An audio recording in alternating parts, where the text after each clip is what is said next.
ਸਤਿ ਸ਼੍ਰੀ ਅਕਾਲ ਜੀ। ਤੁਸੀਂ ਪ੍ਰਾਈਮ ਮਿਨਿਸਟਰ ਟੈਲੀਵਿਜ਼ਨ ਦੇਖ ਰਹੇ ਹੋ। ਦੋਸਤੋ ਮੈਂ ਹਾਂ ਸਵਰਨ ਸਿੰਘ ਟਹਿਣਾ ਤੇ ਹਰ ਰੋਜ਼ ਦੀ ਤਰ੍ਹਾਂ ਹੀ ਪ੍ਰੋਗਰਾਮ ਖਬਰ ਦੀ ਖਬਰ ਲੈ ਕੇ ਹਾਜ਼ਰ ਹਾਂ। ਪਹਿਲੀ ਵੱਡੀ ਖਬਰ ਦੇ ਵੱਲ ਜਾਣ ਤੋਂ ਪਹਿਲਾਂ ਪੰਜਾਬ ਦੇ ਮੌਸਮ ਦੀ ਹਾਲ ਬਿਆਨੀ। ਪੰਜਾਬ ਦੇ ਵਿੱਚ ਲੰਘੇ ਕੱਲ੍ਹ ਚੋਖੀ ਧੁੱਪ ਨਿਕਲੀ, ਗਰਮੀ ਕਾਫੀ ਸੀ ਤੇ ਕਿਤੇ ਵੀ ਮੀਂਹ ਪੈਣ ਦੀ ਖਬਰ ਨਹੀਂ ਪ੍ਰਾਪਤ ਹੋਈ ਲੰਘੇ ਕੱਲ੍ਹ ਦਿਨ ਦੇ ਵੇਲੇ।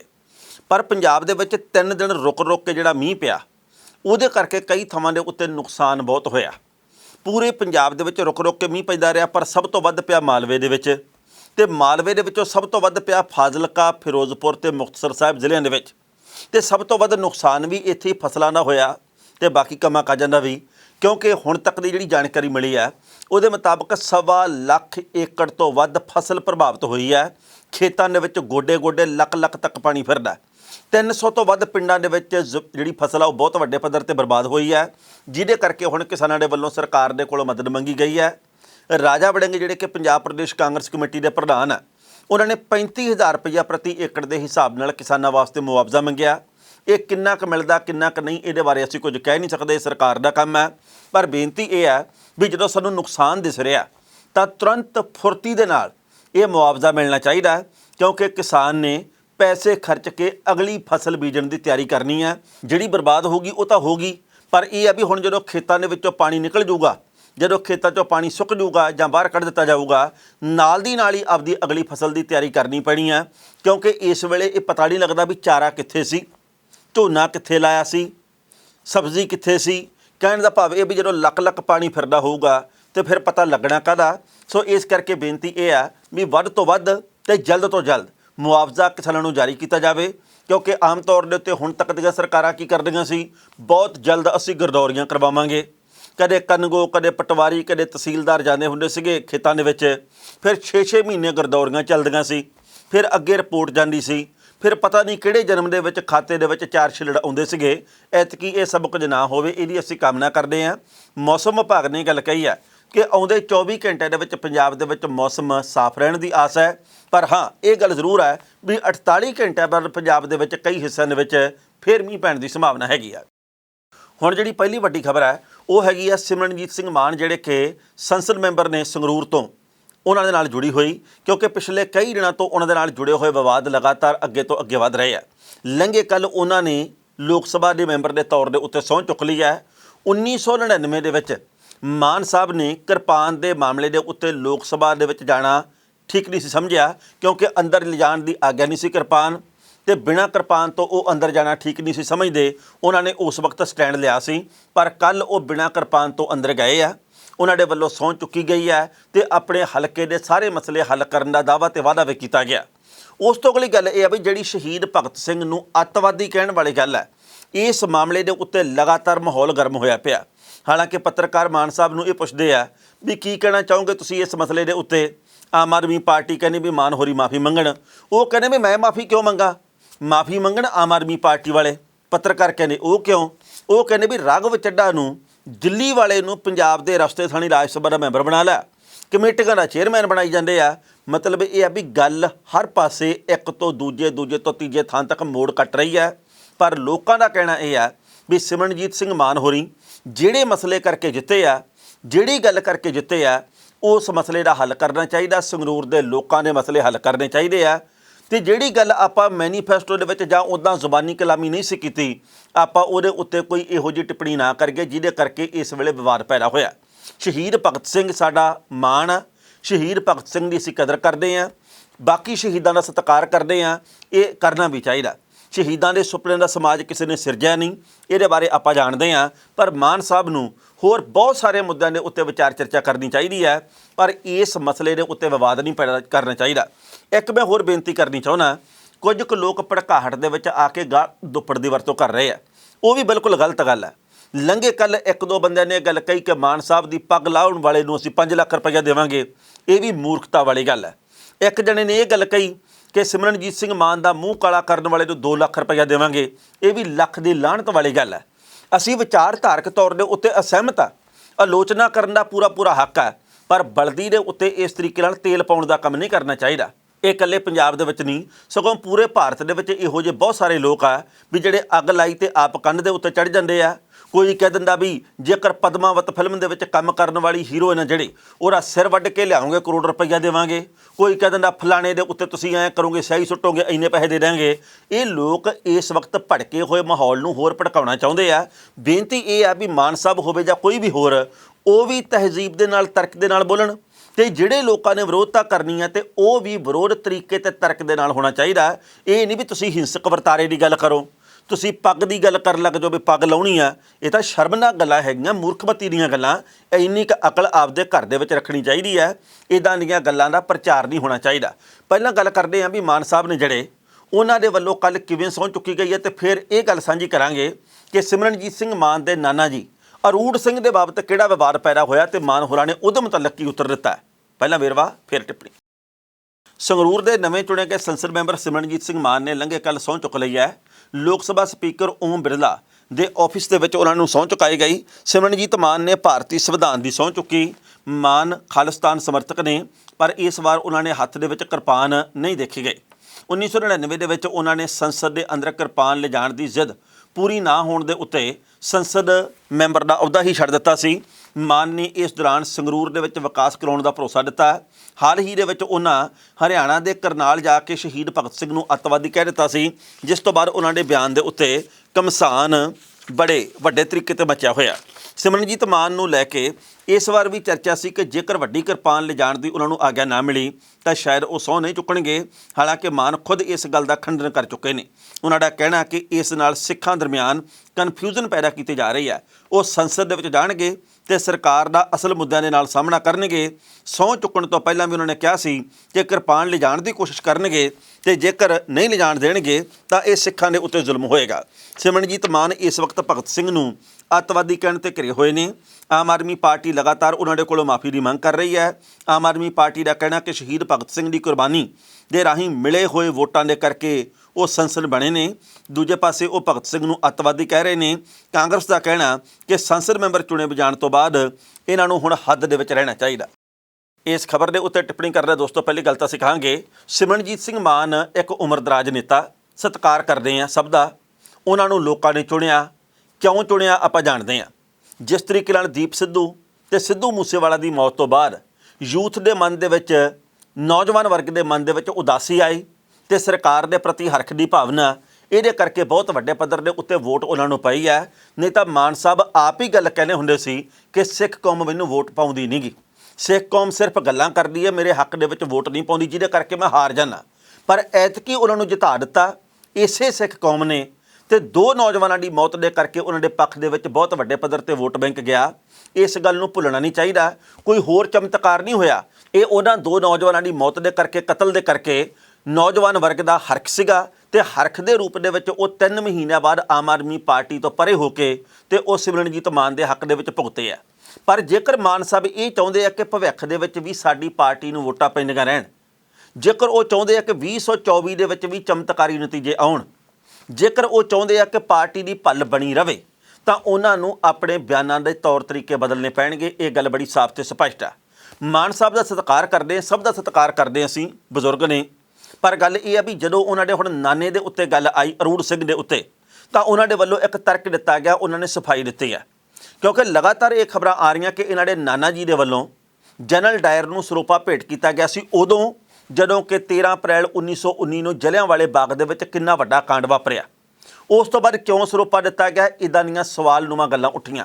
ਪਰ ਸਿਮਰਨਜੀਤ ਸਿੰਘ ਮਾਨ ਹੋਰਾਂ ਦਾ ਇਹ ਕਹਿਣਾ ਕਿ ਮੇਰੇ ਨਾਨੇ ਨੇ ਇਸ ਕਰਕੇ ਸਰੋਪਾ ਭੇਟ ਕੀਤਾ ਜਨਰਲ ਡਾਇਰ ਨੂੰ ਤਾਂ ਜੋ ਉਹਦੇ ਗੁੱਸੇ ਨੂੰ ਸ਼ਾਂਤ ਕੀਤਾ ਜਾ ਸਕੇ, ਤਾਂ ਜੋ ਉਹਨੂੰ ਠੰਡਾ ਕੀਤਾ ਜਾ ਸਕੇ, ਤਾਂ ਜੋ ਉਹਦਾ ਹਰਖ ਮੱਠਾ ਕੀਤਾ ਜਾ ਸਕੇ।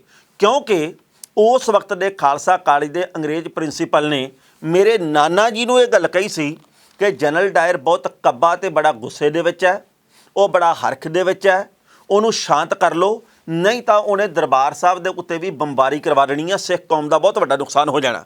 ਉਹ ਕਹਿੰਦੇ ਵੀ ਮੇਰੇ ਤਾਂ ਨਾਨੇ ਨੇ ਇਸ ਕਰਕੇ ਇਹ ਸ਼ਾਂਤ ਕੀਤਾ ਸੀ ਉਹਨੂੰ, ਇਸ ਕਰਕੇ ਸਰੋਪਾ ਦੇ ਕੇ ਗੱਲ ਮੱਠੀ ਪਾਉਣ ਦੀ ਕੋਸ਼ਿਸ਼ ਕੀਤੀ, ਗੱਲ ਠੰਡੀ ਕਰਨ ਦੀ ਕੋਸ਼ਿਸ਼ ਕੀਤੀ, ਸੁਭਾਅ ਸ਼ਾਂਤ ਕਰਨ ਦੀ ਕੋਸ਼ਿਸ਼ ਕੀਤੀ, ਨਹੀਂ ਤਾਂ ਇੱਦਾਂ ਦੀ ਲੋੜ ਪੈਣੀ ਨਹੀਂ ਸੀ।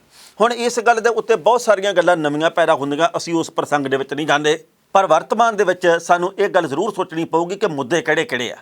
ਅਸੀਂ ਕਿਸੇ ਸ਼ਹੀਦ ਨੂੰ ਅੱਤਵਾਦੀ ਕਹਿੰਦੇ ਆ, ਇਹ ਗੱਲ ਬਰਦਾਸ਼ਤ ਤੋਂ ਪਰੇ ਦੀ ਹੈ। ਇਹ ਵਿਰੋਧੀ ਪਾਰਟੀਆਂ ਨੇ ਵੀ ਗੱਲ ਚੁੱਕੀ ਹੈ। ਤੇ ਪੰਜਾਬ ਦੇ ਕਿਸੇ ਵੀ ਹਿੱਸੇ ਦੇ ਵਿੱਚੋਂ ਚੋਣ ਲੜ ਕੇ ਦੇਖੋ, ਜੇਕਰ ਤੁਸੀਂ ਇਹ ਗੱਲ ਕਹਿੰਦੇ ਆ ਕਿ ਸ਼ਹੀਦ ਭਗਤ ਸਿੰਘ ਅੱਤਵਾਦੀ ਆ, ਜਾਂ ਤੁਸੀਂ ਕਿਸੇ ਹੋਰ ਸ਼ਹੀਦ ਦੇ ਬਾਰੇ ਕਹੋ ਜੀ ਕਿ ਇਹ ਵੀ ਅੱਤਵਾਦੀ ਆ, ਤੇ ਫਿਰ ਤੁਸੀਂ ਇਹ ਗੱਲ ਚੋਣਾਂ ਦੇ ਮੌਕੇ ਕਰਕੇ ਦੇਖੋ, ਤੇ ਫਿਰ ਆਪ ਜੀ ਨੂੰ ਕਿੰਨੀਆਂ ਵੋਟਾਂ ਪੈਣੀਆਂ ਇਹਦਾ ਵੀ ਪਤਾ ਲੱਗ ਜਾਣਾ। ਸੋ ਜਿੱਤਣ ਤੋਂ ਬਾਅਦ ਆਪਣੀਆਂ ਜ਼ਿੰਮੇਵਾਰੀਆਂ ਦੇ ਵਿੱਚ ਵਾਧਾ ਹੋ ਜਾਂਦਾ। ਜਿੱਤਣ ਤੋਂ ਬਾਅਦ ਅਸੀਂ ਤਰਕ ਦੇ ਨਾਲ ਗੱਲ ਕਰੀਏ, ਅਸੀਂ ਹਲਕੇ ਦੇ ਵਿਕਾਸ ਦੀ ਗੱਲ ਕਰੀਏ। ਜੇਕਰ ਆਪਾਂ ਹਲਕੇ ਦੇ ਵਿਕਾਸ ਦੀ ਬਾਤ ਪਾਵਾਂਗੇ, ਲੋਕ ਧੰਨਵਾਦੀ ਹੋਣਗੇ। ਲੋਕ ਇਹ ਗੱਲ ਕਹਿਣਗੇ ਵੀ ਹਾਂ ਯਾਰ, ਅਸੀਂ ਕਮਾਲ ਕਰ ਬੈਠੇ ਆ, ਕਮਾਲ ਕਰ ਦਿੱਤੀ ਹੈ, ਤੇ ਅੱਗੋਂ ਇਹਨਾਂ ਨੇ ਹੁਣ ਕਮਾਲ ਕਰ ਦਿੱਤੀ ਹੈ, ਕੋਈ ਕੰਮ ਬੜੇ ਕਰ ਰਹੇ ਆ। ਪਰ ਇੱਦਾਂ ਵਿਵਾਦਾਂ ਤੋਂ ਬਾਹਰ ਰਹਿਣਾ ਚਾਹੀਦਾ, ਵਿਵਾਦਾਂ ਦੇ ਵਿੱਚ ਘਿਰਦੇ ਨਹੀਂ ਰਹਿਣਾ ਚਾਹੀਦਾ। ਮਾਨ ਸਾਹਿਬ ਨੂੰ ਅਸੀਂ ਪਹਿਲਾਂ ਵੀ ਕਈ ਵਾਰ ਭਗਤ ਸਿੰਘ ਨੂੰ ਅੱਤਵਾਦੀ ਕਹਿੰਦੇ ਸੁਣਿਆ, ਪਰ ਹੁਣ ਵਾਲੀ ਗੱਲ ਦੇ ਉੱਤੇ ਬਹੁਤ ਵੱਡਾ ਮਸਲਾ ਬਣਿਆ। ਇਹਨਾਂ ਗੱਲਾਂ ਤੋਂ ਗੁਰੇਜ਼ ਕਰਨਾ ਚਾਹੀਦਾ, ਜਿਹਦੇ ਕਰਕੇ ਉਹ ਉਮਰ ਦੇ ਇਸ ਪੜਾਅ ਦੇ ਉੱਤੇ ਵਿਵਾਦਾਂ ਦੇ ਵਿੱਚ ਆਉਣ। ਲੰਘੇ ਕੱਲ ਕੇਂਦਰ ਦੀ ਸਰਕਾਰ ਦੇ ਵੱਲੋਂ MSP ਦੇ ਉੱਤੇ ਕਮੇਟੀ ਬਣਾਈ ਗਈ ਹੈ, ਪਰ ਇਸ ਕਮੇਟੀ ਦੇ ਬਣਨ ਤੋਂ ਬਾਅਦ ਇੱਕ ਵਿਵਾਦ ਪੈਦਾ ਹੋ ਗਿਆ। ਕਿਸਾਨ ਆਗੂਆਂ ਨੇ ਗੱਲ ਕਹੀ ਹੈ ਵੀ ਇਹ ਗੋਂਗਲੂਆਂ ਤੋਂ ਮਿੱਟੀ ਝਾੜਨ ਵਾਲੀ ਗੱਲ ਹੈ, ਇਹ ਸਿਰਫ ਤੇ ਸਿਰਫ ਫਾਰਮੈਲਿਟੀ ਹੈ। ਇਸ ਕਮੇਟੀ ਦੇ ਵਿੱਚ ਕੋਈ ਕਿਸਾਨ ਆਗੂ ਨਹੀਂ ਹੈ। ਕੇਂਦਰ ਦੀ ਸਰਕਾਰ ਇਹ ਗੱਲ ਕਹਿੰਦੀ ਹੈ ਵੀ ਭਾਈ ਕਿਸਾਨਾਂ ਨੇ ਆਪਣੇ ਹਿੱਸੇ ਦੇ 3 ਨਾਂ ਭੇਜੇ ਹੀ ਨਹੀਂ, ਇਸ ਕਰਕੇ ਨਹੀਂ ਲਏ ਵਿੱਚ। ਪਰ ਗੱਲ ਅਗਲੀ ਇਹ ਜੀ ਕਿ ਜਿਹੜੇ ਨਾਂ ਇਸ ਵੇਲੇ ਕਮੇਟੀ ਦੇ ਵਿੱਚ ਚੇਅਰਮੈਨ ਜਾਂ ਹੋਰ ਵੱਖ-ਵੱਖ ਅਹੁਦਿਆਂ ਦੇ ਉੱਤੇ ਆ, ਕੀ ਉਹ ਕਿਸਾਨ ਪੱਖੀ ਗੱਲ ਕਰਨਗੇ?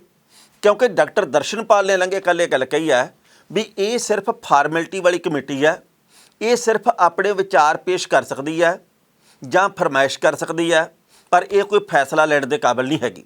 ਇਸ ਕਰਕੇ ਆਉਂਦੇ ਦਿਨਾਂ ਦੇ ਵਿੱਚ ਸੰਯੁਕਤ ਕਿਸਾਨ ਮੋਰਚੇ ਦੀ ਮੀਟਿੰਗ ਹੋਊਗੀ, ਉਹਦੇ ਵਿੱਚ ਜਥੇਬੰਦੀਆਂ ਦੇ ਆਗੂ ਸਿਰ ਜੋੜ ਕੇ ਬਹਿਣਗੇ। ਉਸ ਤੋਂ ਬਾਅਦ ਇਹਦੇ ਉੱਤੇ ਕੋਈ ਨਾ ਕੋਈ ਫੈਸਲਾ ਕੀਤਾ ਜਾਊਗਾ ਵੀ ਆਪਾਂ ਨੂੰ ਕੀ ਕਰਨਾ ਚਾਹੀਦਾ ਤੇ ਕੀ ਨਹੀਂ। ਇਸ ਤੋਂ ਅਗਲੀ ਗੱਲ ਇਹ ਹੈ ਵੀ ਲੰਘੇ ਕੱਲ੍ਹ ਬਲਵੀਰ ਸਿੰਘ ਰਾਜੇਵਾਲ ਤੇ ਹੋਰ ਕਿਸਾਨ ਆਗੂਆਂ ਨੇ ਇੱਕ ਮਹੱਤਵਪੂਰਨ ਪ੍ਰੈਸ ਕਾਨਫਰੰਸ ਕੀਤੀ ਹੈ। ਪੰਜਾਬ ਦਾ ਪਾਣੀ ਬਹੁਤ ਘੱਟ ਹੈ ਤੇ ਪੰਜਾਬ ਦਾ ਪਾਣੀ ਕਿਸੇ ਹੋਰ ਨੂੰ ਦੇਣ ਜੋਗਾ ਹੈ ਨਹੀਂ। ਇਹਦੇ ਮੁਤਲਕ ਇਹ ਗੱਲ ਆਖੀ ਆ ਵੀ ਜਿਹੜੀਆਂ ਸੰਯੁਕਤ ਕਿਸਾਨ ਜਥੇਬੰਦੀਆਂ, ਇਹਨਾਂ ਨੇ 5 ਤਰੀਕ ਨੂੰ ਯਾਨੀ ਕਿ 5 ਅਗਸਤ ਨੂੰ ਮੋਹਾਲੀ ਦੇ ਗੁਰਦੁਆਰਾ ਅੰਬ ਸਾਹਿਬ ਦੇ ਵਿੱਚ ਇਕੱਠ ਰੱਖਿਆ। ਉਸ ਥਾਂ ਦੇ ਉੱਤੇ ਬੈਠ ਕੇ ਪੰਜਾਬ ਦੇ ਪਾਣੀ ਦੇ ਬਾਰੇ ਤੇ ਅਗਲੇ ਸੰਘਰਸ਼ ਦੇ ਬਾਰੇ ਰੂਪਰੇਖਾ ਉਲੀਕੀ ਜਾਣੀ ਹੈ। ਇਹ ਕਿਹੜੇ ਪਾਸੇ ਨੂੰ ਸੰਘਰਸ਼ ਦੀ ਰੂਪਰੇਖਾ ਜਾਊ, ਇਹ ਆਉਣ ਵਾਲਾ ਵਕਤ ਬਿਆਨ ਕਰੂਗਾ।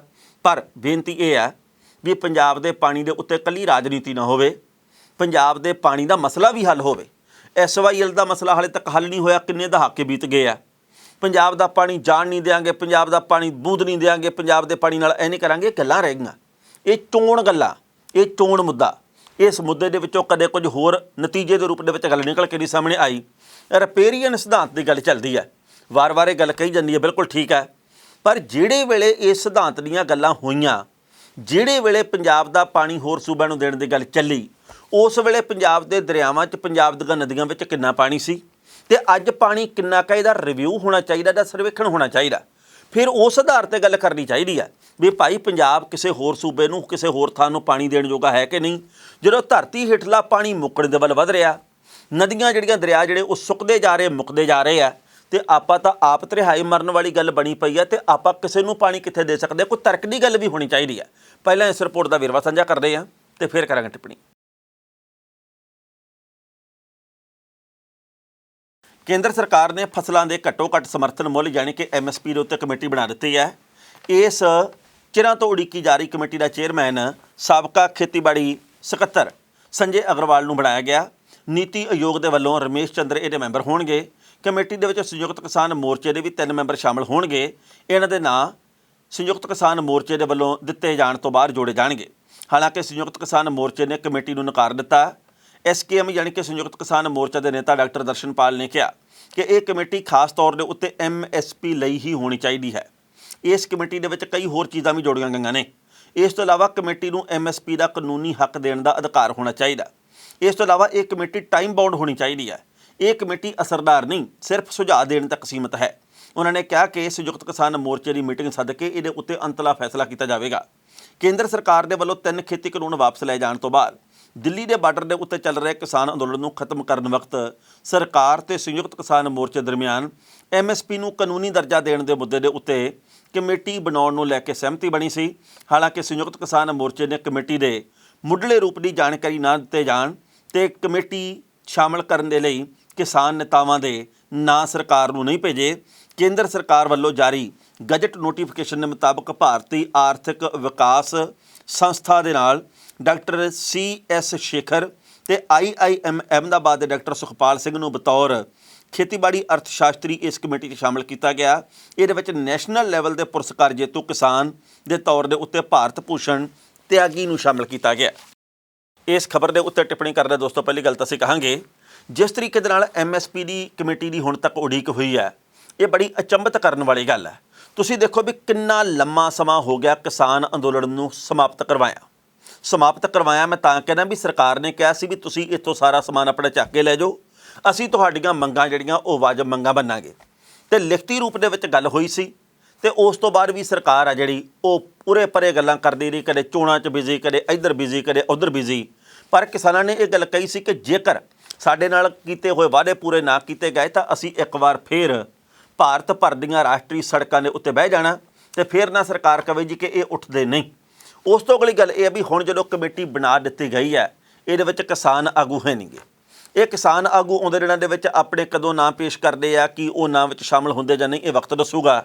ਪਰ ਜਿਹੜੀ ਕਮੇਟੀ ਹੁੰਦੀ ਹੈ ਇਹ ਸਰਬ ਸਹਿਮਤੀ ਵਾਲੀ ਹੁੰਦੀ ਹੈ। ਕਮੇਟੀ ਬਣਾਉਣ ਦੇ ਮੌਕੇ ਇੱਕ ਦੂਜੇ ਦਾ ਭਰੋਸਾ ਜਿੱਤਿਆ ਜਾਣਾ ਬੜਾ ਜ਼ਰੂਰੀ ਹੈ। ਇਹ ਨਹੀਂ ਵੀ ਆਪਾਂ ਕਮੇਟੀ ਬਣਾਈ ਕਹਤਾ ਵੀ ਆਹ ਬੰਦੇ ਹੋਣਗੇ, ਤੁਸੀਂ ਦੱਸੋ ਤਿੰਨ ਦੇਣੇ ਕਿ ਨਹੀਂ ਦੇਣੇ, ਜੇ ਦੇ ਦੋਗੇ ਤਾਂ ਵੀ ਠੀਕ ਹੈ, ਨਹੀਂ ਤਾਂ ਵੀ ਠੀਕ ਹੈ। ਸੋ ਇਹ ਕਮੇਟੀ ਦੇ ਉੱਤੇ ਸਵਾਲ ਉੱਠਣੇ ਹੀ ਸੀ ਤੇ ਉੱਠ ਵੀ ਰਹੇ ਆ। ਸੋ ਆਉਂਦੇ ਸਮੇਂ ਦੇ ਵਿੱਚ MSP ਦੇ ਮਾਮਲੇ ਦੇ ਉੱਤੇ ਇਹ ਕਮੇਟੀ ਇਕੱਲੀਆਂ ਮੀਟਿੰਗਾਂ ਤੱਕ ਹੀ ਸੀਮਿਤ ਰਹੂਗੀ। ਇਹ ਕਈ ਵਰ੍ਹਿਆਂ ਤੱਕ ਅੱਗੇ ਤੋਂ ਅੱਗੇ ਇਕੱਲੀਆਂ ਮੀਟਿੰਗਾਂ ਹੀ ਹੋਣਗੀਆਂ, ਜਾਂ ਇਸ ਮਾਮਲੇ ਦੇ ਵਿੱਚੋਂ ਕੁਝ ਨਤੀਜਾ ਵੀ ਨਿਕਲ ਕੇ ਆਊਗਾ, ਇਹ ਵਕਤ ਬਿਆਨ ਕਰੂਗਾ। ਪਰ ਇਸ ਵੇਲੇ ਲਖੀਮਪੁਰ ਖੀਰੀ ਕਾਂਡ ਦਾ ਇਨਸਾਫ ਵੀ ਚਾਹੀਦਾ। ਸਾਰੇ ਕਿਸਾਨਾਂ ਉੱਤੇ ਦਰਜ ਪਰਚੇ ਰੱਦ ਵੀ ਹੋਣੇ ਚਾਹੀਦੇ ਆ। ਜਿਹੜੇ ਕਿਸਾਨ ਸ਼ਹੀਦ ਹੋ ਗਏ ਉਹਨਾਂ ਦੇ ਪਰਿਵਾਰਕ ਮੈਂਬਰਾਂ ਨੂੰ ਸਾਰਿਆਂ ਨੂੰ ਮੁਆਵਜ਼ਾ ਵੀ ਚਾਹੀਦਾ ਤੇ ਨੌਕਰੀਆਂ ਦੀ ਵੀ ਗੱਲ ਛਿੜੀ ਸੀ। ਸੋ ਇਹਨਾਂ ਮੁੱਦਿਆਂ ਦੇ ਉੱਤੇ ਵੀ ਵਿਚਾਰ ਚਰਚਾ ਹੋਣੀ ਚਾਹੀਦੀ ਆ। ਲੰਘੇ ਕੱਲ੍ਹ ਗੁਰਮੀਤ ਰਾਮ ਰਹੀਮ ਦੇ 30 ਦਿਨ ਪੂਰੇ ਹੋ ਗਏ ਪੈਰੋਲ ਦੇ, ਤੇ ਗੁਰਮੀਤ ਰਾਮ ਰਹੀਮ ਗੱਡੀਆਂ ਦੇ ਕਾਫਲੇ ਸਮੇਤ ਰੋਹਤਕ ਦੀ ਸੁਨਾਰੀਆ ਜੇਲ੍ਹ ਦੇ ਵਿੱਚ ਫੇਰ ਵਾਪਸ ਚਲਾ ਗਿਆ। ਚਲੋ 30 ਦਿਨ ਪੂਰੇ ਹੋਏ, ਨਿਯਮਾਂ ਦੇ ਮੁਤਾਬਕ ਜੇਲ੍ਹ ਦੇ ਪ੍ਰਬੰਧਾਂ ਦੇ ਮੁਤਾਬਕ 30 ਦਿਨ ਪੂਰੇ ਹੋਣ ਤੋਂ ਬਾਅਦ ਜੇਲ੍ਹ ਦੇ ਵੱਲ ਜਾਣਾ ਜ਼ਰੂਰੀ ਵੀ ਸੀ ਤੇ ਗੁਰਮੀਤ ਰਾਮ ਰਹੀਮ ਹੋਰੀ ਗਏ ਵੀ ਆ, ਚੰਗੀ ਗੱਲ ਹੈ। ਪਰ ਐਤਕੀ ਦੇ 30 ਦਿਨ ਜਿਹੜੇ ਉਹਨਾਂ ਦੇ ਰਿਲੈਕਸ ਮੂਡ ਵਾਲੇ ਦੱਸੇ ਆ। ਐਤਕੀ ਦੇ 30 ਦਿਨਾਂ ਦੇ ਵਿੱਚ ਉਹ ਕੋਈ ਚਿੰਤਾ ਦੇ ਵਿੱਚ ਨਹੀਂ ਦੱਸੇ। ਜਿਵੇਂ ਕਿ ਪਹਿਲੀ ਵਾਰ ਪੈਰੋਲ ਮਿਲੀ ਸੀ ਜਦੋਂ ਉਹਨਾਂ ਨੂੰ ਪੰਜਾਬ ਵਿਧਾਨ ਸਭਾ ਦੀਆਂ ਚੋਣਾਂ ਤੋਂ ਪਹਿਲਾਂ, ਤੇ ਉਸ ਵਕਤ ਰੂਪ ਹੋਰ ਸੀ, ਰੌਂ ਹੋਰ ਸੀ। ਐਤਕੀ ਪਰ ਹਾਸੇ ਖੇਡੇ ਜਿਹੇ ਵਾਲਾ ਮੂਡ, ਤੇ ਐਤਕੀ ਕਈ ਗੱਲਾਂ ਵੀਡੀਓ ਦੇ ਰੂਪ ਦੇ ਵਿੱਚ ਉਹਨਾਂ ਨੇ ਸਾਂਝੀਆਂ ਕੀਤੀਆਂ ਜਿਹੜੀਆਂ ਕਿ ਅਸੀਂ ਲੰਮੇ ਸਮੇਂ ਬਾਅਦ ਦੇਖੀਆਂ। ਜਿਸ ਤਰੀਕੇ ਦੇ ਨਾਲ ਐਤਵਾਰ ਨੂੰ ਗੁਰਮੀਤ ਰਾਮ ਰਹੀਮ ਤੇ ਹਨੀਪ੍ਰੀਤ ਇੰਸਟਾਗ੍ਰਾਮ ਦੇ ਉੱਤੇ ਲਾਈਵ ਵੀ ਆਏ ਆ, ਉਹਦੇ ਤੋਂ ਇਹ ਪਤਾ ਲੱਗਦਾ ਜੀ ਕਿ ਗੁਰਮੀਤ ਰਾਮ ਰਹੀਮ ਦੇ ਜ਼ਿਹਨ ਦੇ ਉੱਤੇ ਕੋਈ ਚਿੰਤਾ ਨਹੀਂ ਸੀ। ਐਤਕੀ ਉਹ ਥੋੜ੍ਹੇ ਜਿਹੇ ਸਧਾਰਨ ਜੇ, ਆਮ ਜੇ, ਖੁਸ਼ਨੁਮਾ ਜੇ, ਸ਼ਰਾਰਤੀ ਜੇ ਉਸ ਮੂਡ ਦੇ ਵਿੱਚ ਸੀ। ਕਦੇ ਉਹਨਾਂ ਨੇ ਅੰਬ ਤੋੜਦਿਆਂ ਵਾਲੀ ਵੀਡੀਓ ਵੀ ਬਣਾ ਕੇ ਪਾਈ ਹੈ, ਕਦੇ ਉਹਨਾਂ ਨੇ ਆਪਣਾ ਗਾਣਾ ਵੀ ਰਿਲੀਜ਼ ਕੀਤਾ, ਕਦੇ ਉਹਨਾਂ ਨੇ ਬੈਡਮਿੰਟਨ ਖੇਡਦਿਆਂ ਦੀ ਵੀਡੀਓ ਵੀ ਪਾਈ ਹੈ, ਕਦੇ ਉਹਨਾਂ ਨੇ ਆਪਣਾ ਭਾਰ ਘਟਾਉਣ ਦੇ ਨੁਸਖੇ ਵੀ ਦੱਸੇ ਆ, ਕਦੇ ਉਹਨਾਂ ਨੇ ਪ੍ਰਭੂ ਦੇ ਨਾਲ ਜੁੜਨ ਦੀਆਂ ਗੱਲਾਂ ਵੀ ਕੀਤੀਆਂ। ਸੋ ਐਤਕੀ ਉਹਨਾਂ ਦੇ ਮਨ ਦੇ ਉੱਤੇ ਉਹ ਬੋਝ ਦਿਸਦਾ ਨਹੀਂ ਸੀ ਜਿਹੜਾ ਕਿ ਹੁਣ ਤੱਕ ਦਿਸਦਾ ਰਿਹਾ। 5 ਵਰ੍ਹਿਆਂ ਬਾਅਦ ਉਹਨਾਂ ਨੇ ਹਨੀਪ੍ਰੀਤ ਦੇ ਨਾਲ, ਯਾਨੀ ਕਿ ਮੂੰਹ ਬੋਲੀ ਧੀ ਦੇ ਨਾਲ ਇੱਕ ਸਕਰੀਨ ਸਾਂਝੀ ਕੀਤੀ ਹੈ, ਤੇ ਉਹਦੇ ਵਿੱਚ ਵੀ ਉਹਨਾਂ ਦਾ ਹਾਸਾ ਠੱਠਾ ਜਿਹਾ ਸੀਗਾ, ਹਾਸੇ ਠੱਠੇ ਵਾਲੇ ਮੂਡ ਜਿਹੇ ਦੇ ਵਿੱਚ ਸੀ। ਜਿਹੜੇ ਪ੍ਰੇਮੀ ਨੇ ਉਹਨਾਂ ਦੇ ਮਨ ਨੂੰ ਇਹ ਗੱਲਾਂ ਚੰਗੀਆਂ ਲੱਗਣੀਆਂ ਕੁਦਰਤੀ ਹੈ। ਪਰ ਗੱਲ ਇਹ ਹੈ ਵੀ ਜਿਸ ਤਰੀਕੇ ਦੇ ਨਾਲ ਜੇਲ੍ਹ ਹੋਈ ਹੈ, ਇਹ ਹੁਣ ਕਿੰਨੇ ਲੰਮੇ ਸਮੇਂ ਬਾਅਦ ਫਿਰ ਪੈਰੋਲ ਮਿਲੂਗੀ, ਇਹ ਵਕਤ ਬਿਆਨ ਕਰੂਗਾ। ਪਰ ਪਹਿਲਾਂ ਇਸ ਰਿਪੋਰਟ ਦਾ ਵੇਰਵਾ ਤੇ ਫਿਰ ਕਰਾਂਗੇ ਟਿੱਪਣੀ। ਡੇਰਾ ਸੱਚਾ ਸੌਦਾ ਦੇ ਮੁਖੀ ਗੁਰਮੀਤ ਰਾਮ ਰਹੀਮ ਦੀ 30 ਦਿਨ ਦੀ ਪੈਰੋਲ 17 ਜੁਲਾਈ ਨੂੰ ਖਤਮ ਹੋ ਗਈ। ਗੁਰਮੀਤ ਰਾਮ ਰਹੀਮ ਪੈਰੋਲ ਦੌਰਾਨ ਉੱਤਰ ਪ੍ਰਦੇਸ਼ ਦੇ ਬਾਗਪਤ ਆਸ਼ਰਮ ਦੇ ਵਿੱਚ ਰਿਹਾ। ਸੋਮਵਾਰ ਨੂੰ ਸ਼ਾਮੀ 5 ਵਜੇ ਗੁਰਮੀਤ ਰਾਮ ਰਹੀਮ ਸੁਨਾਰੀਆ ਜੇਲ੍ਹ ਦੇ ਵਿੱਚ ਵਾਪਸ ਪਹੁੰਚਿਆ। ਇਸ ਤੋਂ ਪਹਿਲਾਂ ਐਤਵਾਰ ਨੂੰ ਰਾਤੀ 11 ਵਜੇ ਆਪਣੀ ਮੂੰਹ ਬੋਲੀ ਧੀ ਹਨੀਪ੍ਰੀਤ ਦੇ ਨਾਲ ਇੰਸਟਾਗ੍ਰਾਮ ਦੇ ਉੱਤੇ ਲਾਈਵ ਹੋਇਆ। ਜਨਤਕ ਤੌਰ ਦੇ ਉੱਤੇ ਦੋਵੇਂ 5 ਸਾਲ ਬਾਅਦ ਇਕੱਠੇ ਦਿਸੇ। ਹਾਲਾਂਕਿ ਇਹਨਾਂ 30 ਦਿਨਾਂ ਦੇ ਵਿੱਚ ਉਹ ਆਪਣੇ ਪਰਿਵਾਰ, ਖਾਸ ਕਰਕੇ ਪੁੱਤਰਾਂ ਧੀਆਂ ਦੇ ਨਾਲ ਜਨਤਕ ਤੌਰ ਦੇ ਉੱਤੇ ਸਾਹਮਣੇ ਨਹੀਂ ਆਇਆ, ਤੇ ਨਾ ਹੀ ਗੁਰਮੀਤ ਰਾਮ ਰਹੀਮ ਨੇ ਉਹਨਾਂ ਦਾ ਜ਼ਿਕਰ ਕੀਤਾ। ਐਤਵਾਰ ਨੂੰ ਹਨੀਪ੍ਰੀਤ ਨੇ ਡੇਰਾ ਪ੍ਰੇਮੀਆਂ ਦੇ ਸਵਾਲਾਂ ਨੂੰ ਗੁਰਮੀਤ ਰਾਮ ਰਹੀਮ ਦੇ ਸਾਹਮਣੇ ਰੱਖਿਆ ਤੇ ਉਹਦੇ ਉੱਤਰ ਮੰਗੇ। ਪੂਰਾ 1 ਘੰਟਾ 40 ਮਿੰਟ ਦੇ ਲਾਈਵ ਪ੍ਰੋਗਰਾਮ ਦੇ ਵਿੱਚ ਗੁਰਮੀਤ ਰਾਮ ਰਹੀਮ ਨੇ ਆਪਣੇ ਪੈਰੋਕਾਰਾਂ ਦੇ ਸਾਹਮਣੇ ਆਪਣਾ ਬਲੱਡ ਗਰੁੱਪ ਬਦਲ ਜਾਣ ਦਾ ਦਾਅਵਾ ਵੀ ਕੀਤਾ। ਹਾਲਾਂਕਿ ਇਸ ਮਾਮਲੇ ਦੇ ਉੱਤੇ ਉਹਨਾਂ ਨੇ ਕਿਸੇ ਡਾਕਟਰ ਦਾ ਸਰਟੀਫਿਕੇਟ ਨਹੀਂ ਪੇਸ਼ ਕੀਤਾ। ਨਾਲ ਹੀ ਇਹ ਗੱਲ ਕਹੀ ਕਿ ਮੈਂ 8 ਸਾਲ ਦੀ ਉਮਰ ਦੇ ਵਿੱਚ ਟਰੈਕਟਰਾਂ ਦੇ ਗੇਅਰ ਠੀਕ ਕਰਨ ਲੱਗ ਗਿਆ ਸੀ। ਗੁਰਮੀਤ ਰਾਮ ਰਹੀਮ ਨੇ ਕਿਹਾ ਕਿ ਲੋਕਾਂ ਦੀ ਖੁਸ਼ੀ ਦੇ ਵਾਸਤੇ ਹੀ ਮੈਂ ਹਨੀਪ੍ਰੀਤ ਦੇ ਨਾਲ ਆਇਆ। ਹਨੀਪ੍ਰੀਤ ਸਾਡੀ ਧੀ ਹੈ, ਰੂਹਾਨੀ ਬੇਟੀ ਹੈ, ਇਹ ਸਾਨੂੰ ਬਖਸ਼ੀ ਗਈ ਹੈ। ਰਾਮ ਜੀ ਸਾਡੀ ਬੇਟੀ ਨੂੰ ਸਲਾਮਤ ਰੱਖਣਗੇ। ਤੇ ਜੇਲ੍ਹ ਤੋਂ ਪਹਿਲਾਂ ਇਸ ਪੂਰੇ ਪ੍ਰੋਗਰਾਮ ਦੇ ਵਿੱਚ ਹਾਸਾ ਠੱਠਾ ਵੀ ਚੱਲ ਰਿਹਾ।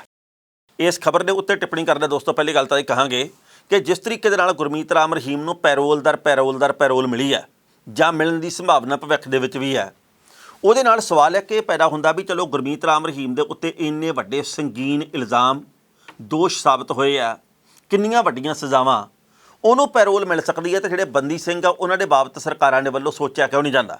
ਬੰਦੀ ਸਿੰਘ ਦੀ ਗੱਲ ਕਰੋਗੇ ਤਾਂ ਗੀਤ ਵੀ ਡਿਲੀਟ ਹੋ ਜਾਂਦਾ ਹੈ, ਤੇ ਗੁਰਮੀਤ ਰਾਮ ਰਹੀਮ ਨੂੰ ਪੈਰੋਲ 30 ਦਿਨ ਦੀ ਮਿਲ ਜਾਂਦੀ ਹੈ, ਤੇ 6 ਮਹੀਨੇ ਦੇ ਵਿੱਚ ਦੁਬਾਰਾ ਫਿਰ ਮਿਲ ਜਾਂਦੀ ਹੈ, 6 ਮਹੀਨੇ ਵੀ ਪੂਰੇ ਨਹੀਂ ਹੁੰਦੇਗੇ। ਸੋ ਇਹ ਜਿਹੜੇ ਸਵਾਲ ਆ ਇਹਨਾਂ ਦਾ ਉੱਤਰ ਕੌਣ ਦੇਊਗਾ, ਮੇਰਾ ਖਿਆਲ ਕੋਈ ਵੀ ਨਹੀਂ। ਪਰ ਗੁਰਮੀਤ ਰਾਮ ਰਹੀਮ ਦੇ ਡੇਰੇ ਦੇ ਵਿੱਚ ਸਾਰਾ ਕੁਝ ਠੀਕ ਨਹੀਂ, ਇਹਦੇ ਬਾਬਤ ਪਿਛਲੇ ਲੰਮੇ ਸਮੇਂ ਤੋਂ ਖਬਰਾਂ ਆ ਰਹੀਆਂ। ਡੇਰਾ ਸੱਚਾ ਸੌਦਾ ਦੇ ਨਾਲ ਜੁੜੇ ਹੋਏ ਕਈ ਪੈਰੋਕਾਰ ਕਈ ਹਿੱਸਿਆਂ ਦੇ ਵਿੱਚ ਵੰਡੇ ਹੋਏ ਆ। ਕਦੇ ਖਬਰਾਂ ਇਹ ਵੀ ਆਈਆਂ ਪਰਿਵਾਰਕ ਮੈਂਬਰ ਬਾਹਰਲੇ ਮੁਲਕ ਚਲੇ ਗਏ ਆ ਬੱਚਿਆਂ ਦੀ ਪੜ੍ਹਾਈ ਦੇ ਨਾਂ ਦੇ ਉੱਤੇ, ਇਹਦੇ ਬਾਰੇ ਵੀ ਖਬਰਾਂ ਆਈਆਂ। ਹਨੀਪ੍ਰੀਤ ਦੇ ਨਾਂ ਦੇ ਉੱਤੇ ਡੇਰੇ ਦੇ ਵਿੱਚ ਕਲੇਸ਼ ਆ, ਕਦੇ ਇਹਦੇ ਬਾਰੇ ਵੀ ਖਬਰਾਂ ਆਈਆਂ। ਕਦੇ ਵਿਪਾਸਨਾ ਹਿੰਸਾ, ਕਦੇ ਅਦਿੱਤਿਆ ਹਿੰਸਾ, ਕਦੇ ਕੋਈ ਤੇ ਕਦੇ ਕੋਈ, ਕਈ ਵਾਰ ਕਈ ਤਰ੍ਹਾਂ ਦੇ ਲੋਕ ਚਰਚਾ ਦੇ ਵਿੱਚ ਰਹੇ ਆ। ਪਰ ਹੁਣ ਗੁਰਮੀਤ ਰਾਮ ਰਹੀਮ ਹੋਰੀ ਜਦੋਂ ਜੇਲ੍ਹ ਦੇ ਵਿੱਚ ਵਾਪਸ ਚਲੇ ਗਏ ਆ, ਡੇਰੇ ਦਾ ਪ੍ਰਬੰਧ ਕਿਵੇਂ ਚੱਲੂਗਾ ਤੇ ਭਗਤ ਕੀ ਕਹਿਣਗੇ, ਇਹ ਵਕਤ ਬਿਆਨ ਕਰੂਗਾ। ਪਰ ਗੱਲ ਇਹ ਹੈ ਵੀ ਜੇਕਰ ਇੱਧਰ ਪੈਰੋਲ ਮਿਲ ਸਕਦੀ ਹੈ ਤਾਂ ਜਿਹੜੇ ਲੰਮੇ ਸਮੇਂ ਤੋਂ ਬੰਦੀ ਸਿੰਘ ਆ ਉਹਨਾਂ ਦੇ ਵੱਲ ਵੀ ਖਿਆਲ ਕਰਨਾ ਚਾਹੀਦਾ। ਖਬਰਾਂ ਦੇ ਉੱਤੇ ਵਿਚਾਰ ਚਰਚਾ ਹੋਰ ਵੀ ਹੋ ਸਕਦੀ ਸੀ, ਪਰ ਜੋ ਵਕਤ ਦੀ ਘਾਟੇ ਰੁਕਣ ਦਾ ਇਸ਼ਾਰਾ ਕਰ ਰਹੀ ਹੈ। ਕੱਲ੍ਹ ਨੂੰ ਇਸੇ ਵੇਲੇ ਖਬਰ ਦੀ ਖਬਰ ਲੈ ਕੇ ਫਿਰ ਹਾਜ਼ਰ ਹੋਵਾਂਗੇ। ਬਹੁਤ ਬਹੁਤ ਧੰਨਵਾਦ।